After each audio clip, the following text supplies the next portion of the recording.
bilionea, jamaa tajiri kutoka Eldoret, alishuka haraka kutoka kwenye Land Cruiser yake ya rangi nyeusi. Hewa ya asubuhi ilikuwa safi, lakini moyo wake ulikuwa mzito sana. Aliona mke wake, Amina, mjamzito wa mwezi wa 9, amekaa chini katikati ya shamba la mahindi, mikono yake ikikaza kwenye udongo. "Mke wangu, Amina!" alilia, akikimbia kumfikisha. Alijaribu kumpiga taratibu mgongoni, lakini hakuwa na nguvu ya kusimama. Uso wake ulikuwa na uchungu, lakini macho yake yalikuwa yamejaa mapenzi na uoga kwa mtoto wao. "Kuna nini kilitokea?" aliuliza bila kuweza kudhibiti sauti yake. Amina alijaribu kuzungumza, lakini sauti yake ilikatika. Alionyesha kidogo kwenye miguu ya ng'ombe waliokuwa wamesimama pembeni, wakimzidi kwa upole. Bilionea alijua lazima achukue hatua haraka. Alipanda ng'ombe mmoja, akajaribu kulivuta polepole na kuona tatizo lilikuwa kubwa kuliko alivyotarajia. Machozi yalimzidi, lakini alijua lazima awe na uthabiti. Hii ilikuwa mwanzo wa siku ambayo maisha yake yatageuka milele. Bilionea alishika mkono wa Amina, akimsaidia kupanda. "Tutakuwa sawa mke wangu," alisema huku akijitahidi kuonyesha uthabiti, lakini ndani yake uoga ulikuwa mkubwa sana. Amina alijisikia dhaifu, lakini alijua bilionea alikuwa nguzo yake. "Ninaogopa mtoto," alijaribu kusema, lakini sauti yake ilikatika tena. Wakiwa wamesimama karibu na shina la mche, bilionea aliona kitu kikimeta chini ya majani. Kidogo alichukua na kugundua ni barua ya siri iliyokuwa imeachwa hapo na mtu asiyejulikana. Alisoma kwa hofu: "Tunajua kuhusu biashara yako. Usijaribu kuingilia kati au hata familia yako itakumbwa." Amina alishtuka. "Hii ni hatari bilionea, lazima tuwe makini." Macho yake yalitazama shamba, wakiangalia kila kona. Hakuna hata mtu, lakini hatari ilikuwa karibu.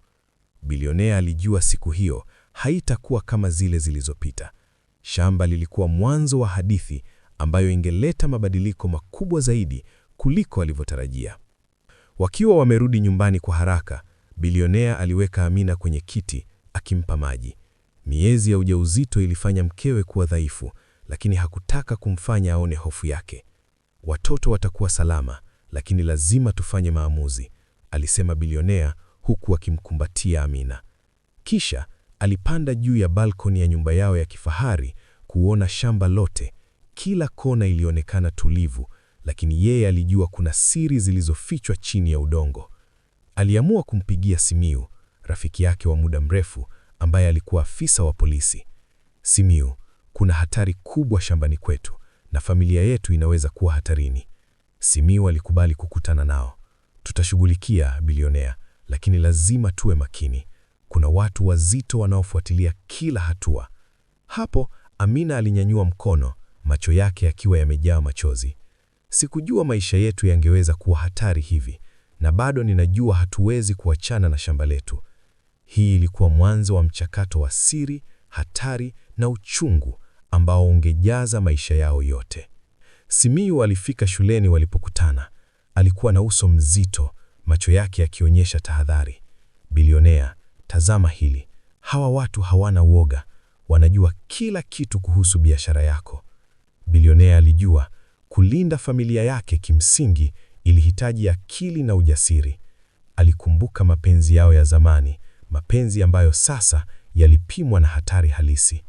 "Tutafanya nini?" Amina aliuliza, sauti yake ikikatika. Simiyu alitabasamu kidogo, kisha akaangalia bilionea. "Kwanza, tunapaswa kujua nani yupo nyuma ya barua hii, lakini pia lazima tuweke familia yako salama. Hatua ya kwanza ni ulinzi." Bilionea alikubali, na ndani ya moyo wake alijua hii ni mwanzo wa safari ya mapenzi, hatari, siri na maamuzi ambayo hayatapotea kwa urahisi. Usiku ulifika kwa haraka na nyumba ya bilionea ilijaa unyongofu. Amina alilala kitandani, lakini macho yake hayakuzima. Alijua hatari ilikuwa karibu. Bilionea aliketi kando ya dirisha akitazama shamba. Hewa ya usiku ilikuwa baridi na wingu lilijaza anga. Alijua hatari ilikuja kutoka ndani na nje ya shamba. Kila sauti ya wanyama wa usiku ilionekana kuwa tishio. Hata mwanga wa jua ulioangukia nyumbani ulikuwa hafifu. Hii ni kweli, hatuwezi kucheza na maisha yetu tena, bilionea alijisikia akisema kwa sauti ya chini. Amina alijikaza kwenye mikono yake. Lakini tuko pamoja, alisema bilionea akimkumbatia. Hapo ndipo alijua safari ya kweli ilianza, safari ya mapenzi, hatari, siri na maamuzi ambayo hayatapotea kwa mara. Asubuhi ilifika na jua likitabasamu juu ya shamba la mahindi. Bilionea alichukua simiu chini ya mlango wa nyumba yao, wakijipanga jinsi ya kufuata alama zilizofichwa kwenye barua ya hatari. Tunapaswa kuanza na wafanyakazi wa shamba, simiu alisema. Wanaweza kuwa wanajua kitu. Bilionea alikubali na walienda moja moja kuzunguka shamba. Wafanyakazi walikuwa wakiwaona kwa hofu, lakini walijua bilionea ni mtu wa haki. Hapo mmoja aliibuka kidogo, mkono ukishikilia shingo yake.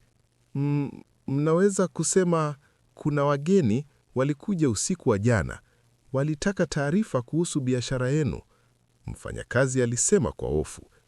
Bilionea alikumbuka macho ya Amina na akajua hatari ilikuwa kweli, lakini ndani ya moyo wake alijua lazima awe jasiri. Tushirikiane, tutahakikisha shamba letu na familia yetu wapo salama. Kwa pamoja walianza kufuatilia alama zilizowekwa, hatua kwa hatua, wakigundua siri kubwa iliyokuwa ikizunguka biashara ya familia yao. Hapo jioni, bilionea na simiu walipanga mkutano wa siri katika ofisi ya shamba. Wafanyakazi walikusanyika, kila mtu akionekana na hofu, lakini pia matumaini. Wacha tuwe wawazi, bilionea alisema kwa sauti thabiti. Tuna hatari kubwa mbele yetu, lakini familia yetu ni kipaumbele. Nani atatupatia taarifa? Hapo mmoja aliibuka, shingo yake ikikaza. Ni watu waliotaka kuingilia biashara yenu, lakini hakuna mtu aliyetajwa majina. Amina alikuja polepole, akashikilia mkono wa bilionea. Hatuwezi kuruhusu woga ushinde, hatuwezi kuachana na shamba letu, alisema kwa ujasiri wa ajabu. Mkutano huo ulimalizika na kila mmoja akijua kuwa lazima wafanye kazi pamoja. Lakini ndani ya moyo wa bilionea alijua hatari kubwa zaidi bado inakuja na lazima awe tayari kwa lolote. Usiku mwingine, Amina alijikaza kitandani huku bilionea akimkumbatia. Nakupenda sana, alisema, macho yake yakitazama giza la usiku. Na mimi nakupenda, na mtoto wetu, Amina alisema kwa sauti ya chini, macho yake yakiwa yamejaa machozi. Hali ya hatari ilisababisha kila mmoja kutambua thamani ya familia yao. Hatua za bilionea na ujasiri wa Amina vilichangia muunganiko wao. Hapo bilionea aligundua kuwa hatari na siri zilizozunguka shamba hazingeweza kuharibu mapenzi yao. Ndiyo, walikuwa wameshinda hofu na moyo wao ulijaa matumaini. Siku ya pili baada ya mkutano, bilionea alipokea simu isiyojulikana. Tumegundua kila kitu, hatari imekwisha, sauti ilisema. Bilionea alilia kwa furaha, akijua familia yake ilikuwa salama. Amina alijisikia mabadiliko makubwa ya furaha. Walikumbatiana, machozi ya furaha yakimwagika. Shamba la mahindi lilionekana tulivu tena, jua likiangazia kila kona. Lakini ndani yao walijua maisha yalibadilika milele. Hii ilikuwa ushindi wa mapenzi, ujasiri na mshikamano wa familia. Jioni ilifika na familia yote ikiketi pamoja kando ya moto. Amina alikula kikombe cha chai, bilionea akitabasamu kwa amani. Tumepita majaribu makubwa, lakini tumefanikisha. Hatari ilipita, familia yetu iko pamoja, na shamba letu limebaki letu. Amina alijikaza kwake. Hii ni safari ya maisha, na bado tuko pamoja, na mtoto wetu atajua thamani ya upendo wa kweli. Wakiwa wameshikana mikono, jua likishuka polepole, walijua maisha hayakuwa maesi, lakini upendo na mshikamano wao uligundua ushindi. Hadithi yao ilikuwa ushuhuda wa mapenzi, ujasiri na familia isiyoweza kuvunjika.